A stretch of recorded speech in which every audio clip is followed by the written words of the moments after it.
Secara organisasi, Konferda Projo bertujuan untuk penataan organisasi provinsi dan kabupaten atau kota, sekaligus menyiapkan mesin pemenangan dalam Pilpres tahun 2024. Secara politik, pengurus Projo daerah akan membahas tantangan zaman yang akan dihadapi bangsa ke depan, lalu merumuskan agenda perjuangan. Untuk menjawab misi organisasi, 3 DPD Projo setanah Papua telah selesai menyelenggarakan Konferda Projo di Hotel Waigo, Kota Sorong pada Kamis 3 Agustus kemarin. Dari Konferda tersebut menghasilkan 2 keputusan, yakni konsolidasi penguatan internal pengurus dari tingkat DPD sampai DPC setanah Papua, menetapkan Prabowo Subianto dan Gibran Rakabuming Raka sebagai calon presiden dan wakil presiden pada pemilu tahun 2024 nanti. Ya baik, selamat sore.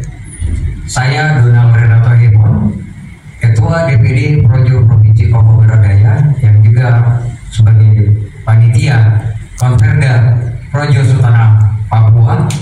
Hari ini kita sudah selesai menyelesaikan Konferda, dan berdasarkan Konferda ini kami dari Papua Barat Daya yang hadir, Papua Barat dan juga Papua Tengah, 3 DPD dan 6 DPC kabupaten kota di Papua Barat Daya yang hadir dan menyatakan sikap dengan secara aklamasi.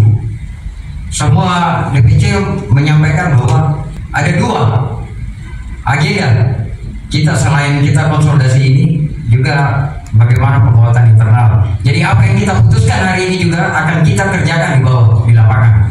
Bagaimana untuk meyakinkan rakyat ini. Provinsi daerah ini adalah tindak lanjut dari musyawarah rakyat. Di dalam musyawarah rakyat itu semua ormas terlibat. Dari musyawarah rakyat, kami secara internal Projo melakukan konferda sesuai dengan anggaran dasar dan anggaran rumah tangga Projo, sebagai relawan, sebagai ormas yang mendukung kepemimpinan Pak Jokowi, yang berjuang untuk Pak Jokowi, yang hari ini melakukan banyak sekali. Konferda ini tujuan kita untuk menentukan arah kepemimpinan nasional tahun 2024, siapa yang bisa dan sepakat melanjutkan kebijakan Pak Presiden kita Pak Jokowi. Terkait dengan tadi yang disampaikan oleh teman, kegiatan Konferda ini hari ini dia menghasilkan keputusan apa saja? Keputusan yang pertama, internal kita terkait dengan kepemimpinan nasional. Siapa pengganti Pak Jokowi 2024 nanti? Dan hasil menyatakan sikap mendukung calon presiden Prabowo Subianto dengan wakil presidennya Gibran Rakabuming Raka. Terkait dengan situasi global, situasi nasional dan juga lokal, kita butuh pemimpin yang tegas, jujur, berani.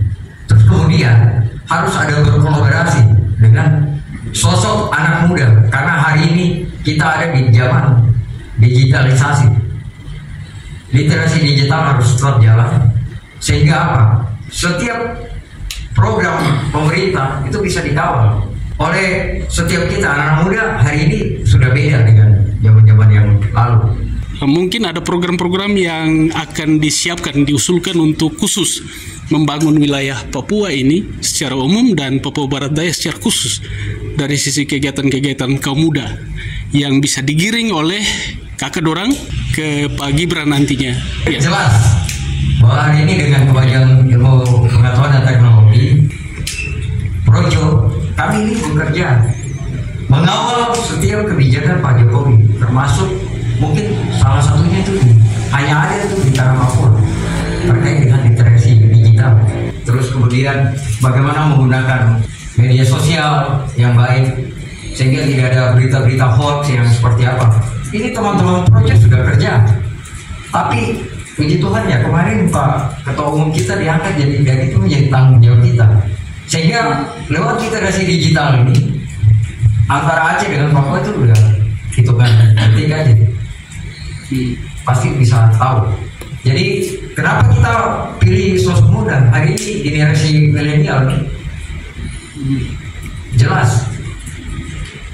Kalau mungkin ada orang 70 tahun itu masih buka WA apa segala macam ini. Tapi kenapa kita hari ini bersepakat untuk Prabowo dengan Gibran supaya akses informasi dan segala macam itu bisa cepat. Teman-teman siap kawal itu, sehingga tidak ada persoalan. Saya pikir alasan yang paling penting ya kita ada di era digitalisasi dengan tuntutan zaman global, dengan situasi politik global dalam ketidakpastian.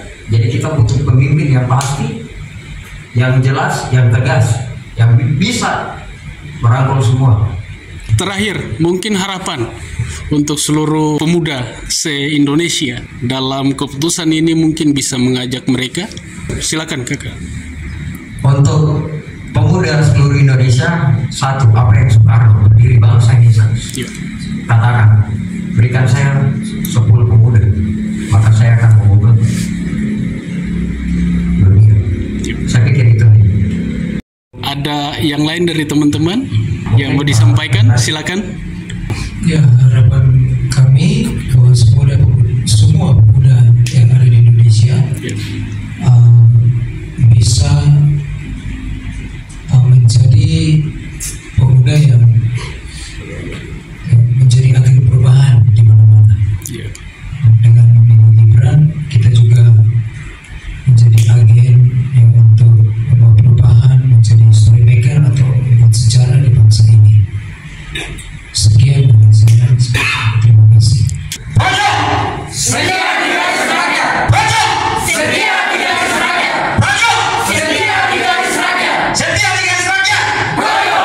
Sinal Begun, Wasekjen DPP Projo. Terkait dengan kegiatan Projo yang dilakukan di Tanah Papua ini, khusus di Kota Sorong, gambaran keputusan yang diambil oleh teman-teman ini menurut Ibu bagaimana? Kami memulainya dengan memberikan pengantar tentang situasi global, situasi nasional, lalu juga ditambahkan tadi dari teman-teman di sini situasi lokal. Kami menyampaikan fakta dan juga analisa berkaitan dengan itu. Dan itu merupakan masukan bagi teman-teman sebelum memutuskan siapa yang akan dipilih dalam konferda ini. Konferda ini merupakan usulan dari Indonesia, dan ini usulan dari berbagai daerah. Ini konferda ke-8, nanti yang ke-9 di Kalimantan Selatan, dan akan terus sampai ada 30 konferda. Nah, usulan-usulan ini nanti akan disampaikan dalam Rakernas Projo yang akan diselenggarakan bulan Oktober nanti. Disitulah putusan resmi dari organisasi Projo, siapa yang akan didukung.